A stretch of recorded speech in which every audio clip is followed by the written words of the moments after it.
दोस्तों नमस्ते। आज कुछ वीडियो न डालने की इच्छा हो रही थी। क्या बोलूं, क्या बात करूं। दोस्तों, महाराष्ट्र की राजनीति में अजीत पवार नाम के एक शख्स, जिनको दादा के नाम से पहचाना जाता है, वह दादा अपने सब छोटे भाइयों को छोड़कर चले गए। अगर मैं गलत नहीं हूं तो देवेंद्र फडणवीस, एकनाथ शिंदे और मंत्रिमंडल के इक्का दुक्का छोड़कर सारे सदस्य दादा को जूनियर होंगे। तो स्वाभाविकतः अजीत दादा एक दादा ही थे, बड़े भाई ही थे। बड़े भाई को दादा बोला जाता है ना, तो दादा ही थे, सबके बड़े भाई थे। दादा का ये जाना एक एक्सीडेंट था, और इस एक्सीडेंट में भी कई लोगों को कई संभावनाएं दिख रही है, और इन्हीं संभावनाओं के चलते संवेदना विहीन तरीके से जो भी कुछ व्यक्त कर रहे हैं, उससे बड़ी शर्मिंदगी महसूस हो रही है, बड़ी शर्मिंदगी। अजीत पवार के साथ आपके संबंध या आपके रिलेशन या आपके विचार, कई लोगों के साथ संबंध नहीं हो सकते, आपके विचार अलग हो सकते हैं। मैं भी मेरे पूरे पत्रकारिता के जीवन में अजीत पवार का समर्थक या प्रशंसक नहीं रहा हूं। सच बोलूं तो आलोचक रहा हूं। लेकिन यह आलोचना करते हुए भी दादा के अनेक चीजों पर उंगली उठाते हुए भी दादा जो पर्सनल रिलेशन रखते थे, वह बात अलग थी। व्यक्तिगत संबंध और पत्रकारिता और राजनीति के संबंध, ये दोनों बातों को पृथक कर रखने वाले दादा, इसीलिए मेरे लिए एक जिज्ञासा का, कुतूहल का विषय थे। और मैं जब भी मौका मिले तब उनसे संपर्क करने की कोशिश करता था। कभी हो जाता था, कभी नहीं।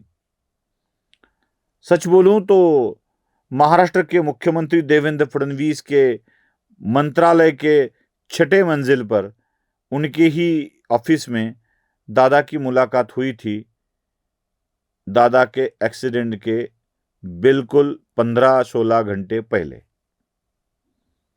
देवेंद्र जी के केबिन में उनकी मीटिंग चल रही थी, मंत्रिमंडल के बड़े सहकारी भी थे, और उसी वक्त मैं वहाँ गया था देवेंद्र जी से मिलने के लिए, और उनकी मुलाकात हो गई थी। मुलाकात नहीं, चंद हाय हेलो वाली बात। और यही मेरी आखिरी मुलाकात भी थी, यही आखिरी मुलाकात भी थी। दादा के जाने के बाद दर्द तो हो रहा है, वेदना तो हो रही है, क्योंकि जो कुछ हुआ ना, वह बिल्कुल ठीक नहीं हुआ। इस तरह से उठकर कोई चला नहीं जाता। अचानक भरा महफिल में भरे उठकर चला गया कोई, ऐसी ही स्थिति यह है। दोस्तों, अजीत पवार के इस जाने के बाद, इस एग्जिट के बाद, महाराष्ट्र की राजनीति में एक बड़ा बदलाव आने वाला है, एक बहुत ही बड़ा बदलाव।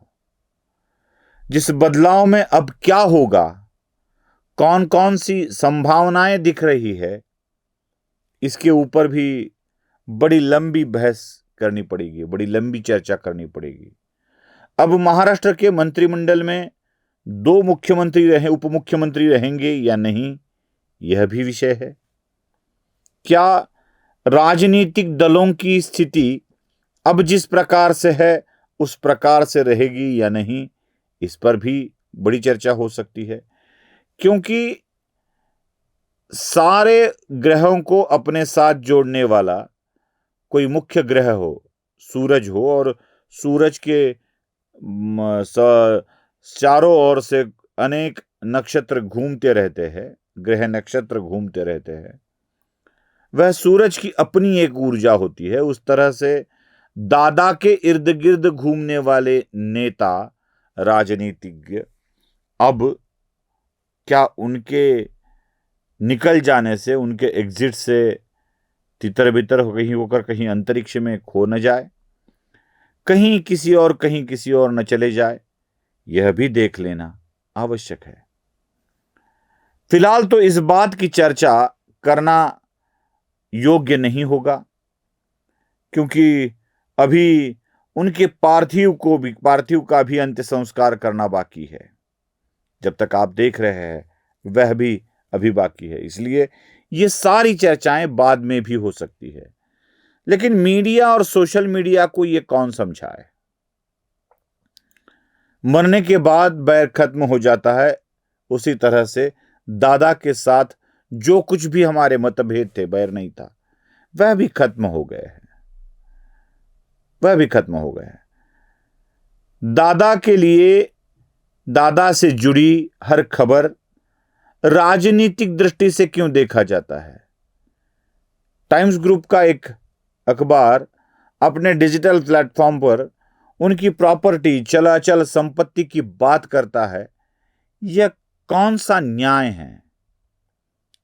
दादा के ये सारी बातों को बताकर चाहे आप टीआरपी प्राप्त कर सकते हो, चंद क्लिक्स प्राप्त कर सकते हो, चंद लाइक प्राप्त कर सकते हो, या व्यूज के आधार पर कुछ पैसे प्राप्त कर सकते हो, लेकिन जो गंवा रहे हो उसका क्या? जो गंवा रहे हो उसका क्या? आप लोगों का विश्वास गंवा रहे हो। साथ ही साथ वर्तमान राजनेताओं को अखबारों के साथ संबंध कैसे रखे जाने चाहिए, मीडिया के साथ संबंध कैसे रखे जाने चाहिए, इसका सीधा आईना ही आप दिखा रहे हो। इतनी बेदर्द दुनिया होती है? किसी मृत व्यक्ति का इस तरह से चीजों को बताकर काम कर सकते हैं? मुझे पता नहीं इन मीडिया वालों को क्या कहे।